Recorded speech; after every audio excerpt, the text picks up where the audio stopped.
बेरोजगारी भारत की सबसे बड़ी समस्या है। इसके बढ़ने के कई कारण हैं। शिक्षा में गुणवत्ता की कमी इसका मुख्य कारण है। यहाँ शिक्षा रोजगार परक नहीं है। बच्चे डिग्री पर डिग्री बटोरे जा रहे हैं, मगर रोजगार की संभावना दूर दूर तक शून्य है। मुट्ठी भर सरकारी नौकरी है और उसके पीछे सभी लोग पड़े हैं। कुछ लोगों का सरकारी नौकरी में चयन भी होता है तो उसकी नियुक्ति कोर्ट के अधीन होती है। कोई ना कोई विवाद चल रहा होता है। 4-5 साल बाद जब कोर्ट का आदेश आता है तब लोगों को नौकरी मिलती है। प्राइवेट नौकरी में अशिक्षा के कारण लोगों का शोषण होता है। बिजनेसमैन मुनाफा पर मुनाफा कमा रहे हैं, मगर काम करने वालों को देना नहीं चाहते या कम वेतन पर रखते हैं। कम वेतन पर काम करने वाले अर्ध बेरोजगारी की श्रेणी में आते हैं। देश की महान सरकार यह बताने का कष्ट करे जो बेरोजगार हैं वो जीवन यापन के लिए आखिर क्या करें। कोई बताए इन सोई सरकारों को जगाएं कैसे, इस बेरोजगारी के दानव को खुद से बचाएं कैसे। बेरोजगारी की मार युवा चुपचाप सह रहे हैं, लेकिन देश की सरकार से कुछ नहीं कह रहे। चुनाव में बड़े बड़े वादे लेकर जनता के बीच आते हैं और जीतने के बाद बेरोजगारों को रोजगार भी नहीं दे पाते। बेरोजगारी का दर्द सिर्फ पढ़ा लिखा युवा ही जानता है, जब वह खर्च के लिए अपने अनपढ़ बाप से पैसे मांगता है। माँ बाप बच्चों को पढ़ाने से डरने लगे हैं, कहीं उनका बच्चा बेरोजगार ना रह जाए। भारत को सोने की चिड़िया कहा जाता था, अब इसे बेरोजगारों की चिड़िया कह सकते हैं।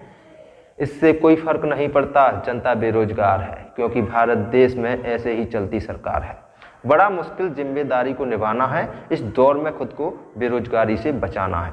शिक्षा के नाम पर खाली हो रहा है पर्स। जियो डेटा से युवा अब ऑनलाइन कर रहे हैं जॉब की सर्च। कोरोना के इस दौर में नौकरियों पर संकट के बीच सरकारी नौकरी की सुरक्षा कितने मायने रखती है, इसकी एक तस्वीर मध्य प्रदेश में देखने को मिली, जहां जिला अदालतों में चपरासी की नौकरी तक के लिए ग्रेजुएट और पोस्ट ग्रेजुएट डिग्री वाले कतार लगाकर इंटरव्यू देने पहुंचे। आलम यह है कि ग्वालियर जिला अदालत में प्यून, माली, ड्राइवर और स्वीपर के लिए 15 पदों के लिए 11,000 लोगों ने आवेदन भर दिया। बेरोजगारों को सामने आई कतार एक अदद सरकारी नौकरी की आस लगाए उन नौजवानों की है जिन्होंने ऊंची तामील हासिल करने के बाद अच्छी नौकरी और तनख्वाह का सपना देखा था, लेकिन सालों से सरकारी नौकरी में भर्ती का इंतजार करते करते जब सब्र टूट गया तब यह युवा मध्य प्रदेश की अलग अलग जिला अदालतों में चपरासी और माली बनने पहुंच गए। दरअसल मध्य प्रदेश की जिला अदालतों में इन दिनों प्यून, माली, स्वीपर और ड्राइवर की नौकरी के लिए इंटरव्यू चल रहे हैं, लेकिन बेरोजगारी का आलम देखिए। जिस प्यून, माली और स्वीपर की नौकरी के लिए 8वीं पास और ड्राइवर की नौकरी के लिए 10वीं पास की योग्यता रखी गई है, उसी नौकरी के लिए ग्रेजुएट और पोस्ट ग्रेजुएट डिग्रीधारी कतार लगाकर इंटरव्यू देने पहुंच रहे हैं।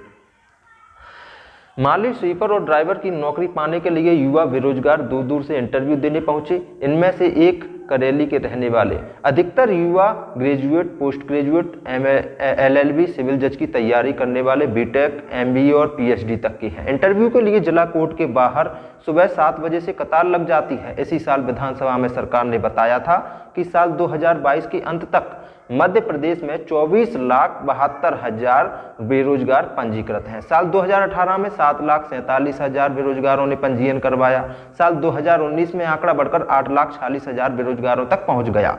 साल 2020 में नए बेरोजगारों की संख्या 6,11,000 रही। हालांकि लाखों बेरोजगारों में से जब नौकरी देने की बारी आई तो सच्चाई जानकर हैरान रह जाएंगे। आर्थिक सर्वेक्षण के आधार ने बताया कि साल 2020 में उसने 3,605 आवेदकों को नौकरी दिलवाई।